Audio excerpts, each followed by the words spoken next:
Welcome to the Zachrilege cast, ladies of Left at the Valley.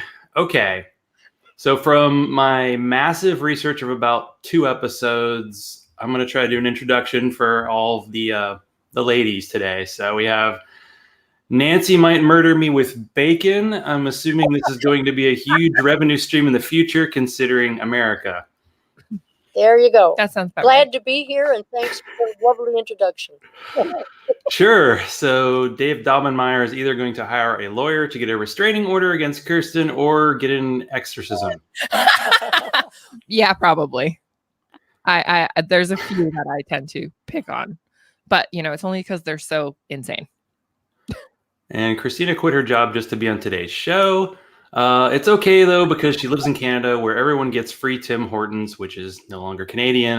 That joke needs some more workshopping. So welcome to the show. Oh, thanks for asking us on. Yeah. We always love talking about ourselves. Well, the thing is, I'm lazy when it comes to reaching out to guests. And I was like, I've had like one person on from certain shows and not the other people. And I've seen that, Kevin, Mr. I Control the Microphone guy, is always the one to represent Left at the Valley, Canadian's #1 podcast, apparently, right? Yeah, my daughter asked me if there was only one show in Canada. That makes Oh, wow. Oh, man. In the gut. It's the one who loves you the most who hurt you the most. Yeah, exactly. What got you 3 involved in this show? I probably should remember this from interviewing Kevin, but that was like 2 years ago. So how did you get into the show? Well, I'll since I'm the oldest member other than Kevin, I'll take that one. Kevin and I belong to an atheist group that met once a week. And it was really a great conversational group. And Kevin took the lead in that in a lot of different ways. And he was an activist. But there were a lot of people who just really wanted to talk, and he wanted to do things. And I think one of his dreams was to do a podcast. And after about a year into the group, he decided he was actually going to do it, and he got the equipment, and he worked out things in his mind about how he wanted it done. And right from the beginning, he wanted to have guests. And I was one of the first, not the first, but I was one of the first guests that he had, along with a friend of mine, because we were working on trying to establish a village for the homeless here in Abbotsford. And I was a little reluctant to get on because I thought, oh man, Kevin's so smart, and I'm going to bumble and babble, and I'll make a mess of things. And I did, but Kevin forgave me and had me on again. And then after a while, he wanted to expand the show and change it a little bit, and asked several of us out for coffee and said, would you like to be part of the crew? But you got to make a commitment. And I said, gee whiz, I love Kevin. I love what he's doing. I support him. And I think I can do this. And there I am. And from, I think, 2014, Kevin? Something like that? Yeah. I've been a happy camper ever since. He stayed mute. It's impressive. Yeah. Yeah. A lot of fun. It's a lot of fun. Well, and I guess I am the next one that joined. Yep. I actually met Kevin through the same kind of like meetup group thing.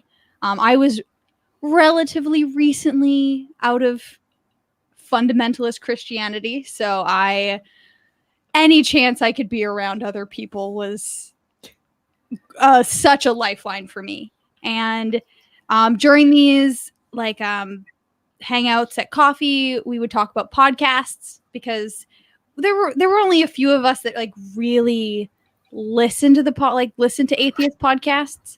And so that was something that we really connected over. And then what got me on the show was Tom and Cecil were coming on. I'm pretty sure to talk about Citation Needed. And it You went nuts. was they're one of my favorite podcasts. So any chance of being able to talk to them, I was all about it. And then I just kind of stuck around, and I've been around since. And I guess for me, I kind of followed along with Christina to the atheist meetups. And then I think it was right after the Canada Day show that you did. And I'm like, I would have had so much fun on that show, on that episode. And then I started coming and just kind of hanging in the background. And then Kevin forced a mic in my face. And then he forced a segment on me. And well, I'm still here. Here I am. It's been wonderful ever since. Yes. Mhm. Yes, it has. This is great camera work, by the way. I know, right? He's doing such a fantastic job. I feel like he's found his true calling. And I do want to say, I don't think I highlighted the beer I had last time. So, Dragon's Milk. And Kevin is going, it's gonna be a special episode, people. Oh. It's a Saturday afternoon. Well, it's like noon where you are, right? And it's 3:00 where I am. And I'm like, sure, of course, time to open a beer. Now I want to It go is- home and drink. I am awake. Therefore, yes. I thought you were going to go home and play video games. Yeah, you can do them both at the same time. You're right. And Makes everything more fun. So what were all of your, I think we had one fundamentalist Christian, what were all the religious backgrounds that you had? I know this could be like a whole episode in itself, but Yeah. that could be a whole My- episode just on Yeah, Christina. I know, right? But I didn't have a religious upbringing at all. It was kind of just really nothing, not even strictly atheist per se. So I just kind of became aware of like, oh, I'm an atheist after I moved in with Christina. Or And well, I I'm should like, say, you're an atheist. yeah, she told me I was an atheist. I'm like, okay, sure, why not? And now I'm like, yeah, no, religious people are Gross. I'm like, no, just keep it to yourselves, people. Keep it to yourselves. Yeah. Well, I was born in a Jewish home, but there really wasn't any religion in it, which was kind of funny, really, because with my grandparents we observed a lot of the Jewish holidays and observances, but there was everything that was Jewish in our house except God. It was never mentioned, and so I didn't realize that there was a God. I didn't understand anything about religion itself because we were very secular. And it wasn't until I got into grade school and high school that I realized that people went to church and they had God and they believed in it. But at that point, it was fundamentally out of my my realm of beliefs. So I essentially have been an atheist all my life, but it was difficult for me to use the word for a while. I always liked the word agnostic and felt more comfortable with it. I was a Unitarian Universalist for a long time and was very comfortable with agnostic until I realized, no, I think I'm probably 9 on the scale, 9+. So I think I'm more atheist than I am agnostic. Yeah. there does seem to be a thing about the Jewish faith. I mean, I had on a friend who's still in the Jewish faith, but it's really like, it's weird. It's interesting that in the Jewish faith is like, I'd say like at least half are just like, I don't really believe it, but I'm just kind of like, we do these things and it's a tradition. And Yeah, so here we are. I think that's it. Tradition means an awful lot. Tradition and heritage.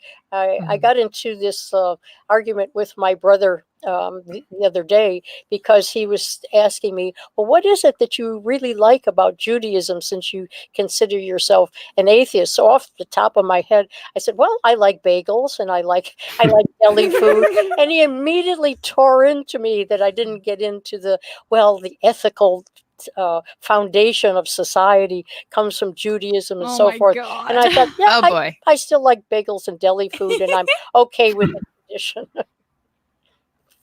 I mean, food in general is good. Yeah. Yeah. And I think for I heard the noise. Was that the sound of God coming in to take us down? What's going on? what happened? My religious upbringing is a can of worms. A big one. I was raised in a Mennonite church. Well, for our area, it's like our mega church. Compared to American mega churches, it's probably not that mega. But but it was very like growing up, it was very much like the earth is 6,000 years old and you have to like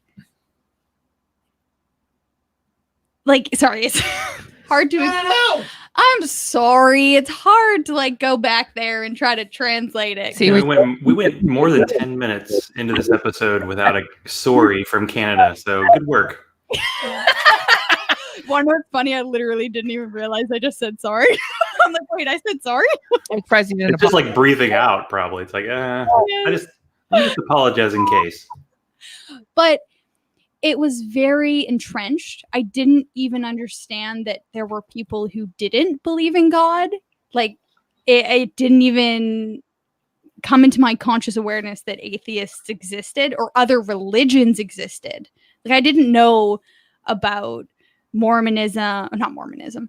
Well, I didn't know about Mormonism or like Muslim or like I didn't even know Judaism existed. Like, I just didn't know anything other than our specific slice of Christianity existed. And I was also homeschooled for quite a few years. So that made my education entrenched in that religion as well.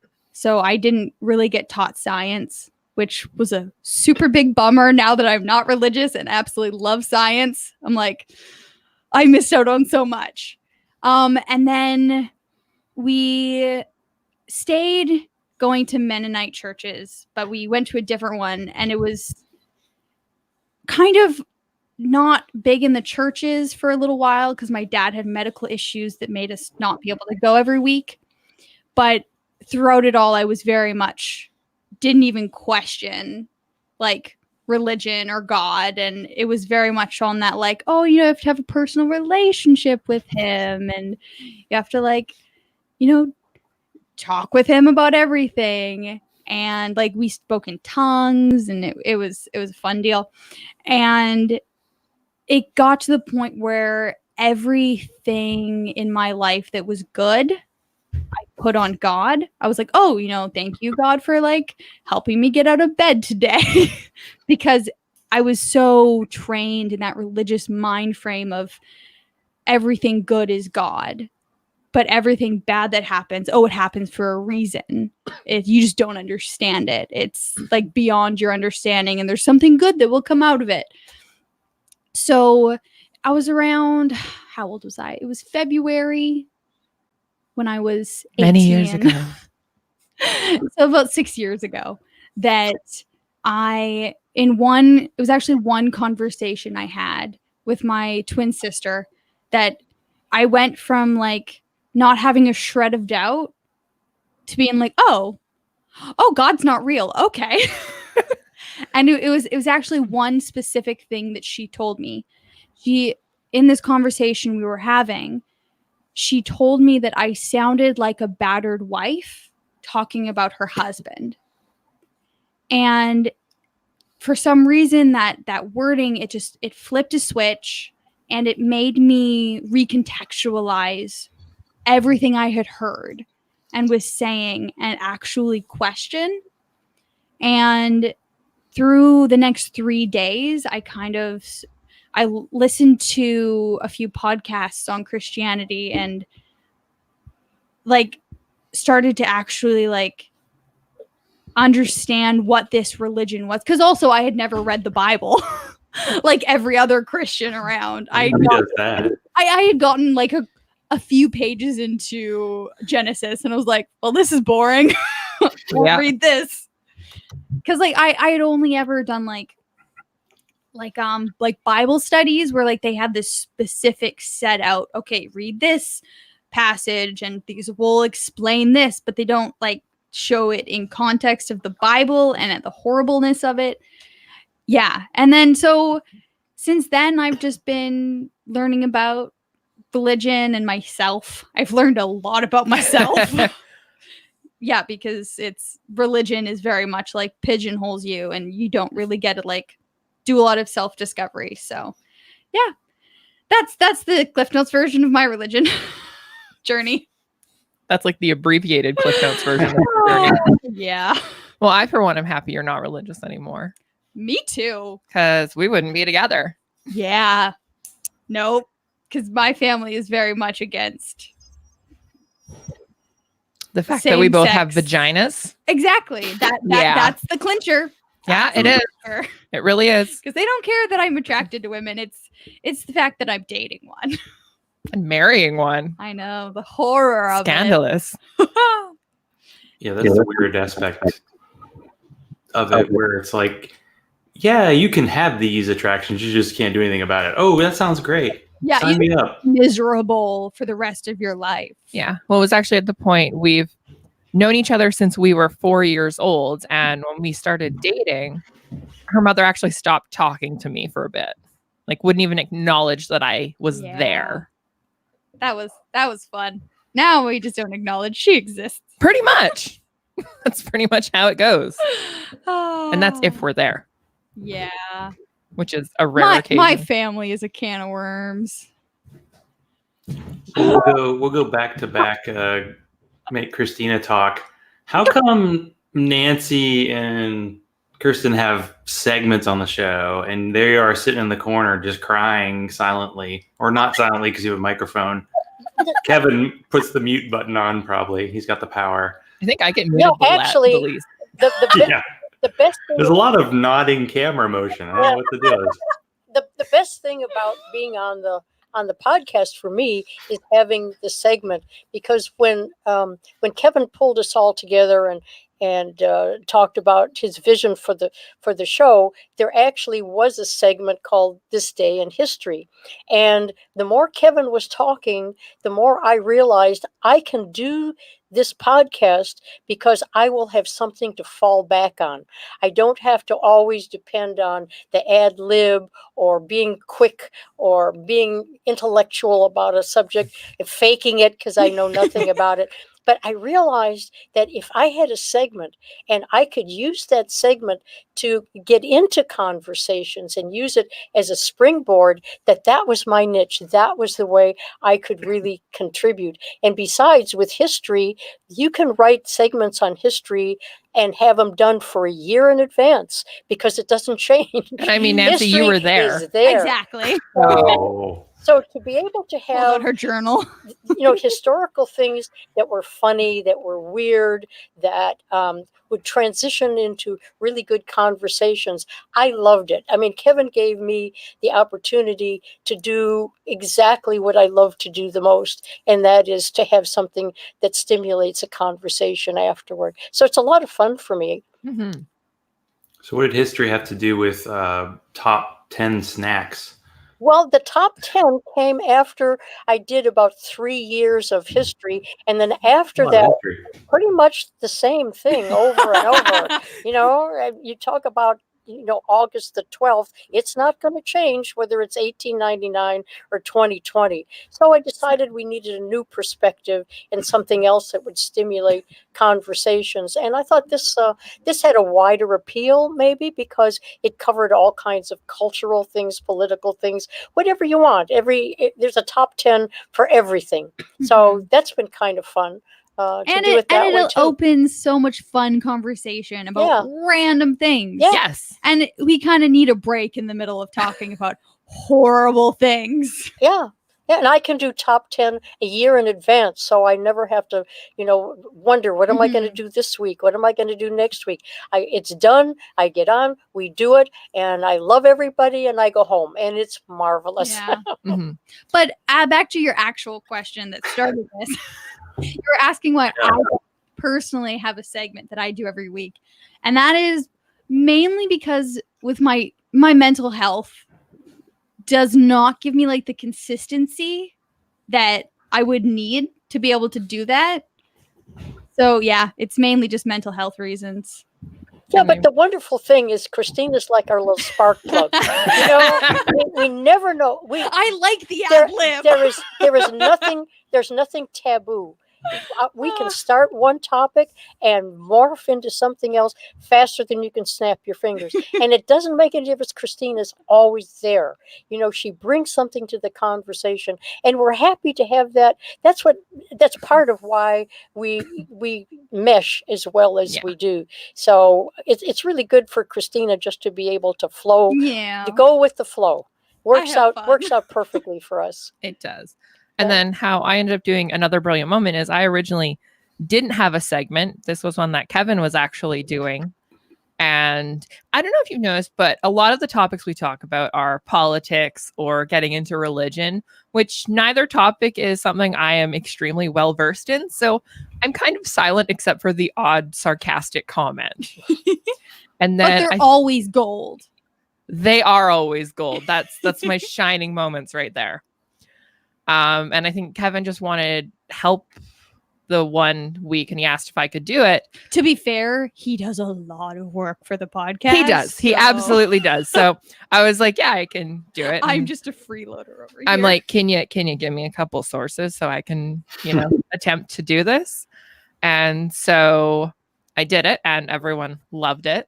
And I have continued to do it ever since. Oh yeah, and it's great because Kirsten brings just the right amount of snarky to it, and it's always a great topic. And then by the time she gives her spin to it, it's even better. I mean, it was a segment that was just made for her to come along and take it over. It's great. You take the person that is the least knowledgeable about the religions, and you ask this person to look and find another brilliant moment in religion, and I can just look at all of this and say you are a bunch of morons. See, where I would look at it and be like just depressed because I'm like, oh god, it's still going on. The world is horrible. It's okay. I want to leave. I depress you guys sometimes, but I usually try to make you laugh. Like the swishy lady. Like the swishy lady. I love the swishy lady. Well, with characters like Dave Daubenmire, do you almost think that they aren't real because they almost seem created in a lab to give atheist podcasters material?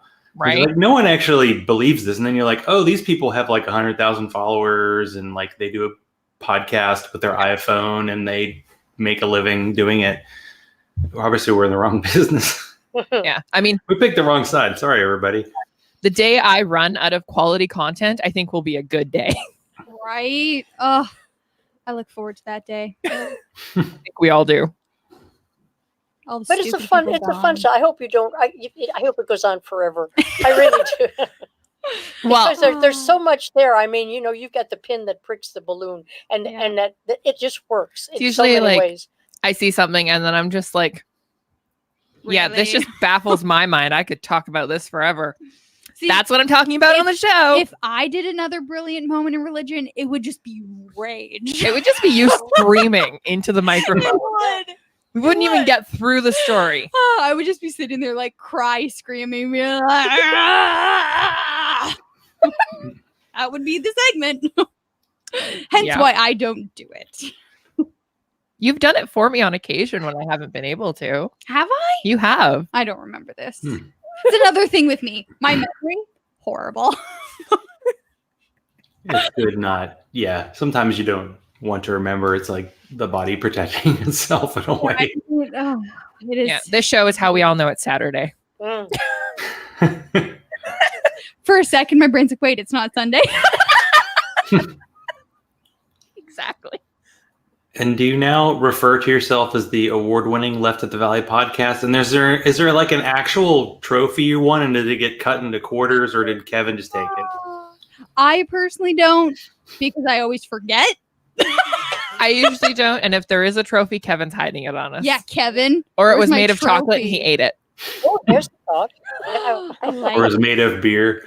Oh, there's another Canadian beer. Sorry. Beer and chips. No, it would be made of maple syrup. If we're being truthful, it would be made of maple syrup. Yes, it would. No, it was a wonderful award, and the way Indy wrote about us was really it was a fantastic review. I mean, that it was us was really an honor, but the review itself was so well written, and he caught the essence of who we are, and we're really proud to have had the award. Really are. It's a great honor for us. Well, I think two aspects of a winning podcast, usually subject matter, and then would you listen to the host talk about something that has nothing to do with the show? And in your case, well, you talk about anything. Like you're talking about best snacks, and then hamburgers and cheeseburgers come up. And then I get to hear, what are the Canadian fast food restaurants? Oh, now I know the names. Sure. Yeah. Well, some of those conversations are the funnest. Like, I love when the show goes off the rail. And That is my favorite part. we're just talking about random things because it's like That's where I live. sometimes when the world is just horrible and Donald Trump is just fucking shit up and religion's just fucking shit up, it's really nice to just be like, okay, what's your favorite candy? Or, discuss the difference between a hamburger and a cheeseburger. Yeah, okay. I still don't understand why people would, like, why would you eat a hamburger without cheese? I don't understand. No, I think that's why. I don't understand, guys. Yeah, I think- don't understand. What's the world coming to? I think part of why people listen to us, they start listening to us because we're an atheist podcast, and they want that kind of content. They But come I for the think they content and stick- stay for the crazy. Yeah, I think they stick with us because we're entirely unpredictable. Nobody ever knows what they're going to get, and You're it's really really nice because you can listen to us for 10 minutes, and then the next 10 minutes is totally separate from the first 10 minutes, and I think that makes it engaging for the listeners. I Mhm. think it's thought-provoking for them. We're naturally funny. We don't have to force it, so they can laugh At least along that's with what we us. tell ourselves. Yeah, exactly. So I think the element, if people are expecting something because we're an atheist podcast, put your expectations aside. This is real life, and this is Yeah. us. Enjoy. Yeah. Come join the party. We're Yeah. having fun here. I definitely feel like us being in the same room, Yeah, being able to interact, not just with voice or Yeah. like faces. It's a lot to do with body language. We can throw things at each other, mainly Exactly. Kevin. yeah. I mean, you're close to each other. So I think that gives us an aspect of more like comfort with each other, and Mhm, it brings something to our show that I would say most other podcasts don't have, Mhm. because a lot of other podcasts, they're in different parts of the country or they're in their own houses, and which I really enjoy being able to like interact with you guys. I 'Cause hope then you'll be when able- Kevin's Yeah. talking, we can just be making funny faces at each other. Which we do all the time. Yeah. But I hope you enjoy interacting with me. I would hope so. We are getting married. So. Yes, we are. No, I secretly hate you, Kirsten. I'm sorry. I haven't been able to share this yet. It's been on my heart for a long time, and I don't know how to tell you this, but like I think we need to break up. I'm sorry. Fine, I'll just go to my other partners. I'm sorry. I think the demon is taken over from the Super Bowl halftime show. So Oh my. the demons. I enjoy ad lib. See, my attempts to break up the show. I was thinking I was getting there, but not so much. You pierced through our armor and our weaknesses. So I joke that like Canada is a myth, but apparently it exists, and Pacific time is clearly a myth. So you actually get together at like 9 a.m. on Saturday. I think 10. Don't remind me. I've done one episode of the Minnesota podcast where it was like 9 a.m. Otherwise, 3 o'clock is as early as I can do. Is it tough to do? Like you have to kind of be on to get started, because when you do the show, I mean, maybe you record it in opposite order, and Kevin's a secret wizard, but you start by doing the talk amongst yourself, and you have to be on from like minute one. Is that a tough thing to do, or is it just like, hey, we're there? Once you're in the studio, which has a closet, I see. So that's really good for audio. So nice. I think And you're out of it, so that's good too. we're in a room together, and that we're just hanging out with friends. It's like on Saturday, sometimes you go hang out with friends, and like that's what we're doing. We're hanging out with. At 9 in the morning. Yeah. Yeah. Actually, now it's 10 o'clock. Give us an extra hour. But Yeah, it is 10 o'clock. I think that, and I know I'm bragging about about all of us, but I think we really love each other, and we look forward to coming together at 10 o'clock. Then we know we've got the rest of the day free, which is good for us. But it's really not. We'll come in and we'll be a little sleepy, and sometimes we talk before the show, sometimes we don't. But the minute Kevin says we're on, all of a sudden we're on. And we just start talking, and Kevin leads us with some chit chat at the beginning, so which is good because he gives us a starting point. But we're happy being on when the music starts and Kevin starts the chit chat. That's why we're here. That's why we look forward to it every single Saturday. We're just happy to do this. And sometimes we record shows in the evening when a guest can't make it, and we do the same thing. We're happy to do it. And to be totally fair, Kevin makes his coffee. Yeah, Kevin makes his coffee. I am always at my top game. Yeah. As consistent listeners will know, there are some times where I'm like, Yeah. But I mean, like, we all have off days. That's We part do. of being human. I mean, I've had off days where like another brilliant moment might be a little not as funny, or I might just like bring y'all down. Yeah. But that's okay because we accept each other the way we are. We all bumble and stumble, and if we're tired, so we're tired. But somehow we pull it through, and it's a show, and we've enjoyed it, or sometimes we're embarrassed by it. But we go on, show. and we've been That's doing the this best for show. we've been doing this for a long time, and we want to keep doing it for a long time. Definitely. Yeah. Yeah, we don't need to mention the weed show because I still don't remember that interview. Have you not gone back and listened to it? Kirsten, it's like the best. I will have to. Okay, go back for and- context for the people listening, when weed became legal in Canada, we did a show where we all got high, except Nancy. She was the Responsible sober brain in the You're room. the control. Exactly. And so we all got high, and it was amazing, except for Kevin chewing his fucking chips. That What's the? You were like a Oh fan. god.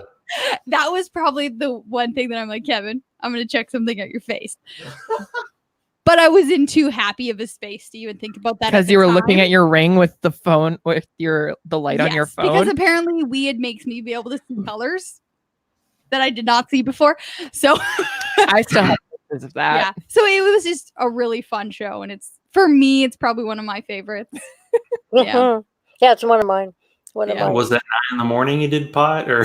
Yes, Yeah. it was actually. Yeah, it was. And we brought munchies. We It was did. great. Then we went home. We were watching Alien, and you fell asleep. So I figured, well, I'm just going to stop it. I'm going to go have a nap.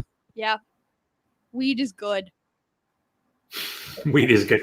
Well, I've heard it's a weird thing in America because like some state, like Illinois, has just passed it, and people were like, they take like an edible, and they're like, I don't feel it right away because you drink a beer, you feel it right away. And like sometimes people will take more, and that's a mistake because they'll be screwed up for like a week. And it's really strong from what I hear. So that's good. Way to go, Canada. Kevin can attest to that. Yeah. I think we all thought the same thing. But And Yeah. Kevin, you I can cannot tell see- your story because you're on mute. his face That's is now like, oh God, please do not tell that story about when I was Oh. given an edible, didn't feel anything, and decided to take another and And then bigger. he needed Peace. to go to the hospital because he did not handle his weed correctly.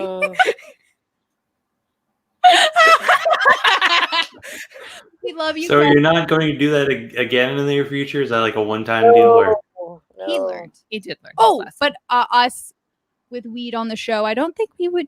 That would be fun to try again. No, We should film ourselves this time. we're up for It'll it. just I be mean, me. Yeah, you well, will. you do have the video camera. we're up. We're up for like. Although I don't know if the cameraman being high would help the Oh. recording or not. I don't know. It's hard to say. He would probably just like, oh, look it's doing colorful pictures. Like when I showed you that picture of the trees. Okay, that was the most gorgeous picture ever. We haven't We'll done the one where tackle we get drunk anything. yet. It doesn't make any difference what Yeah. the topic is. We're up for. I don't think there's been anything Okay. that crosses a line. We don't have any lines. Yeah. We just No. do it. Get it out there. we definitely find ourselves talking about a a wide variety of topics, from everything from religion and atheism to politics to our community things, like things that impact our community. Like I think we've talked to someone about fisheries, or science. We talk about science. So it's like Nancy was saying before, it's definitely not a predictable show, which is nice because then we don't get bored and we always get to learn new things, which I love. And I certainly hope our listeners don't get bored. No, I don't think so. Hopefully not. They may get uncomfortable. Yeah, but they don't get bored. Sometimes we do get pretty personal on the show, but like you get to know us. Yeah. Well, let me do. So this is going to be a semi-random American asking a Canadian a question. So somebody pick a number between 1 and 3. 3. 2. Well, we may ask all the questions if their quick answers are quick. So I heard 3 first. So is hockey still a sport? Yes. Since America stole your teams, well, most of them.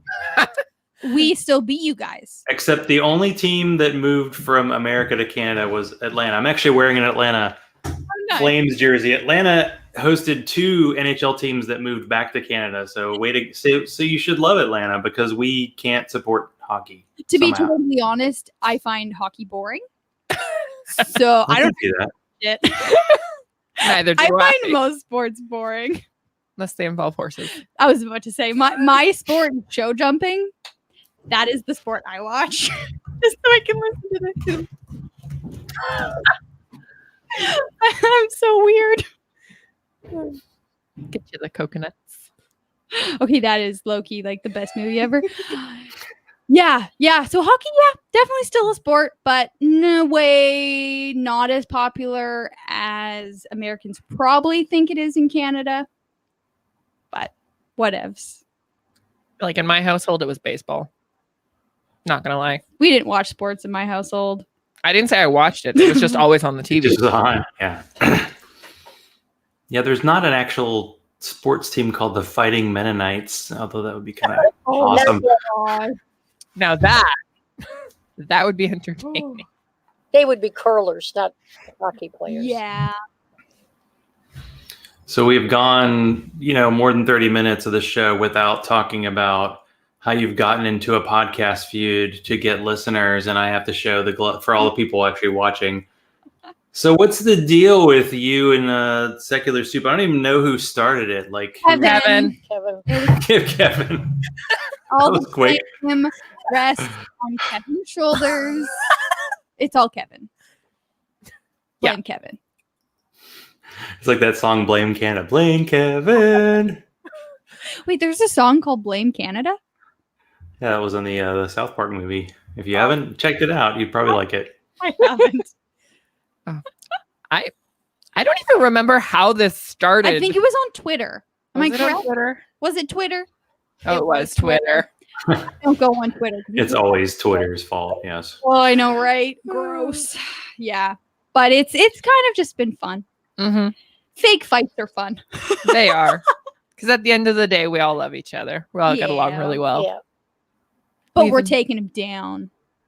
I think that's been part of the fun of doing the podcast has really been making friends with the other podcasters because they have their own point of view. They have their own how they all got together, and we learned from them, and we were able to have wonderful conversations about just about anything, with the podcasters. So learning about them and being friendly with them and being able to have them as guests over and over, that's a special joy for us as well. I think that maybe that's another good word. We're so diverse. The 4 of us are extremely diverse, and then the other people that we bring in as guests are as well. So I think that's a quality of why we never get bored, and we love the diversity of us and them.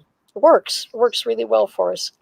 Yeah, and I mean, in daily life, like how often do you get to talk to like authors or scientists or musicians? And it's like, it's kind of normal now.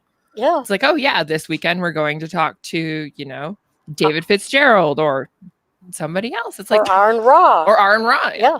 I still haven't done an episode with Aaron Ra. Yeah. Yeah. Yeah, we would never have the chance to do that, without Kevin's Yeah. dream of having a podcast. So we're, I hate to say this, we are beholden to him, aren't we? I know it's weird.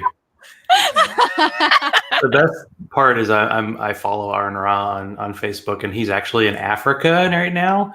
And the first picture he shared was a beer. I'm like, of course, Aaron Ra went to Africa and found a milk stout because that's the kind of guy he is. Yeah, he's one of the few people that we've had in studio as well as on the podcast, and just audio, and he's just awesome. He's just fantastic in every possible way. We just love him. We're glad he takes the time to be on our show when he can. He's always come through for us too when we've asked him, which is great. Yeah, I found in this community, for the most part, it's like if you can't get someone on, they'll be on. They're like, not now instead of no. So that's a good sign, because it is a bit of a niche. So where exactly are you located, and what is like the atheist community like in your area? Do you get involved in real life, actually meeting with people kind of things? Because it sounds like that's how all of you met. Yeah, we're about an hour outside of Vancouver. We're in a ridiculously Christian town. Ironically. It's thankfully I didn't grow up in this town. I grew up in the more secular town next door, which was a little better. In the boonies. Yeah, I grew up in the boonies. Yeah. The sticks. I would say the atheist community in where we live is not super tight knit, because like right now there's not really any like meetups, but it's not hard to meet other atheists. And even when you do meet Christians, most of the time, if you say you're not religious or you're an atheist, they're not like, the sign of you're the devil worshiper. So it's way better than most of America. Yeah, it is the Bible Belt of British Columbia. I mean, we have we have what 150,000 population and 100 churches. So there's pretty much a church on almost every corner. We used to have a very active group that met once a week, but it just sort of petered out. So we don't have the consistency of meeting with other atheists, but we run into them, and we also have a forum that's pretty active. About 300 people that interact with each other every week. So not all 300, but at least the potential is there. The Fraser Valley Atheist Skeptics and Humanists. So we like that, but we're in the minority, but that's okay because we're still here. We're here. Mm-hmm. So do you already have like a priority list? Since two of you live together, there'll be 3 potential couches. Like, will there be a waiting list for the couches for us to move into around, I don't know, early November this year? We have the Underground Railroad being set up. Yes. Yes. We are working on it. We probably shouldn't talk about it in public because the FBI is always listening.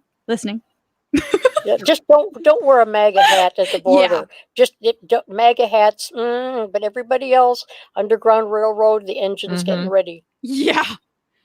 Well, I'll try to smuggle over as many American beers and cheeseburgers as I can, because Well, there's a couch with your name on it. We do both of them well over here. Well, as we're getting toward the end, usually at the end I ask guests to either show a special talent or to tell a joke. So all 3 of you get an opportunity. You've had a lot of time to think about it. I'm sure you've totally forgotten about it during the interview because that's what happens. So feel free to share. I mean, I don't know if it's necessarily a talent, but it's something that I consider kind of impressive. I have successfully herded chickens, ducks, and geese all at once. In like one go. If anyone's interacted with those 3 species, they will understand that's a fucking talent. It sounds because ducks stay together. There might be another video to do. So there you go, Kevin. We're gonna do a lot. Your to-do list has just grown. You're welcome. Well, Kevin's given me a talent that we've had a lot of fun with on the show. And to tell you the truth, I don't know exactly the moment that it started, but as it turns out, I'm a professional assassin. And I've been here for at least 5,000 years. And some of the assassinations have been so subtle that you don't even realize an assassination has taken place. It's like a natural death. So we have a lot of fun with my ability to move around the world very subtly and to blend in. I mean, you don't see too many 83-year-old little old ladies as assassins, but I've been able to get away with it. So I thank Kevin for that talent. We've really enjoyed using it on the show in a lot of different ways. Definitely. So my talent might take a tiny bit of explanation. So do you remember recently there was this massive conversation about like internal monologues? Like how some people have them, some people don't. Do you remember? I've heard that. Okay. So on a sidebar of that, there's also like the internal, it's like the internal eye where you can like visualize things. Do you know what that is? No. Okay. Well, it's like when someone asks you like picture a green circle, and like sometimes like people like can picture that green circle in their head. So my brain, my awesome talent is I have like an internal world in my head that like I can interact with like parts of my brain to like kind of process things. It's a fascinating thing, and I personally find it a talent because most people aren't able to do it. I mean, I can attest it is pretty fascinating, and it takes a fair bit of talent to do it. Yeah. And yeah, so if you people know what like that internal eye is, it's like this is very similar to like that internal eye, but it's like more of an internal representation of like my brain and like the processes and like different like interacting with like parts that are like, say, you know, like when you're young and like you tried to like tell your parents something and they like shot you down and that sticks with you. I can like interact with like the part of my brain that like took that. So yeah, it's a fascinating talent that I am not explaining very well right now. Yeah. I mean, it's almost like being a writer and creating, like you're working on a book and you're creating that world, and you're able to kind of interact with it and go, well, what would these two characters do if they had a conversation, that kind of thing. So I can see it. Very similar. And let's see. So you'll have to say this really, really quick because the audio might somehow disappear real quick. Okay. Who has prepared any kind of roast of Kevin? Oh, Kevin is a roast of himself. See, you don't have to do it. I don't think we can top that. I think the assassination just happened. I think Christina just got muted. Someone will never be on audio ever again. No, I just broke up the podcast with one comment. No, that's not happening. no, Kevin pays me to say nice things about him, so I can't go. I You can't get do paid? anything else. Uh-oh. I don't get paid. I thought you got paid. You too. get paid in poutine. I thought we were all getting paid. No. Oh my God, I didn't. Kevin. We all get paid the same amount. Oh my god. Okay, so for the people who haven't caught the video of this, you have really missed out this week. And my cat is crying and crying at my door, so it probably means it's about time to end the show. So how do people find Left at the Valley? By accident. I'm Well, sorry, award-winning Left at the Valley. you can find us on Stitcher, iTunes, YouTube, just by searching Left at the Valley. We have a Facebook group. We have a Twitter. We have a Somewhere. Patreon. Don't ask me what you have to search for all these things. Kevin knows them. It's usually Kevin that does the shtick, but This is Kevin's areas of expertise. if you have any questions for us, you can send us an email Yes! at leftattvalley@outlook.com. us. Yeah. It makes me very happy. I once had to do the shtick when I hosted the show, so Emails make me happy. We love getting mail, We okay? do. We really do. We get really excited. we do like the whole like mail time from Blue's Clues. We don't actually, but I do it in my head. I'm sorry. Sounds about right. But you're my weirdo. I'll show myself out. You can't. You're stuck in the room. Well, thank you, Nancy, Kirsten, and Christina for being on, and thanks, Kevin, for amazing camera work And Very- keeping and for not doing pot before, because my gosh, that would have been Thanks, probably Zach. It's been a would lot have of been hard to tell the difference. Anyway, Oh my god. Well, you lasted the whole interview. You didn't black us out at the end of the first 15 minutes, so we're honored with that. yeah. We didn't hear like, fuck, I gotta get out of here. Abort! now Abort! they know how I really feel. Yeah, all right. Mm. Well, thank you for doing the show. I'm going to So much stop for- the recording in a second, and we'll see how that goes, because it always takes longer than you think.